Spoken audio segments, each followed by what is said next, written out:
ಚಿತ್ರದುರ್ಗದ ಶ್ರೀ ಮುರುಘಾ ಆವರಣದಲ್ಲಿ 325 ಅಡಿ ಎತ್ತರದ ಶ್ರೀ ಜಗಜ್ಯೋತಿ ಬಸವೇಶ್ವರ ಕಂಚಿನ ಪುತ್ಥಳಿಗೆ ರಾಜ್ಯ ಸರ್ಕಾರ ನೀಡಿದ 35 ಕೋಟಿ ರೂಪಾಯಿ ಅನುದಾನ ದುರುಪಯೋಗವಾಗಿದೆ ಎಂದು ಆರೋಪ ಕೇಳಿಬಂದಿದೆ.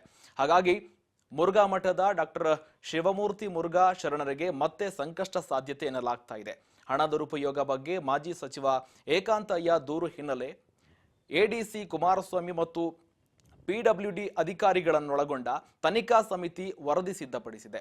ಸರ್ಕಾರದ ಅನುದಾನ ಅನುಷ್ಠಾನದ ಬಗ್ಗೆ ಸ್ಪಷ್ಟನೆ ಇಲ್ಲವೆಂದು ಕನ್ನಡ ಮತ್ತು ಸಂಸ್ಕೃತಿ ಇಲಾಖೆ ಕಾರ್ಯದರ್ಶಿಗೆ ಇಂದು ವರದಿ ಸಲ್ಲಿಕೆಯಾಗಿದೆ. ಇನ್ನು ಶ್ರೀ ಜಗಜ್ಯೋತಿ ಬಸವೇಶ್ವರ ಕಂಚಿನ ಪುತ್ಥಳಿ ನಿರ್ಮಾಣದ ಕಾರ್ಯ ಕಳೆದ 10 ವರ್ಷಗಳಿಂದ ಯೋಜನೆ ಮಂದಗತಿಯಲ್ಲಿ ಸಾಗ್ತಾ ಇದ್ದು, ಸರ್ಕಾರದಿಂದ ಈಗಾಗಲೇ ಬಿಡುಗಡೆಯಾಗಿ ಖರ್ಚಾಗಿರುವ ಹಣದ ಸಮರ್ಪಕವಾಗಿ ವಿನಿಯೋಗಿಸದೆ ಇರುವುದರಿಂದ ಬಸವ ಪುತ್ಥಳಿಯ ಕಾಮಗಾರಿಯನ್ನ ಫಲಪ್ರದಾಯಕವಾಗದಿರುವುದು ಕಂಡುಬರುತ್ತಾ ಇದೆ ಎಂದು ವರದಿಯಲ್ಲಿ ಉಲ್ಲೇಖಿಸಿದ್ದಾರೆ.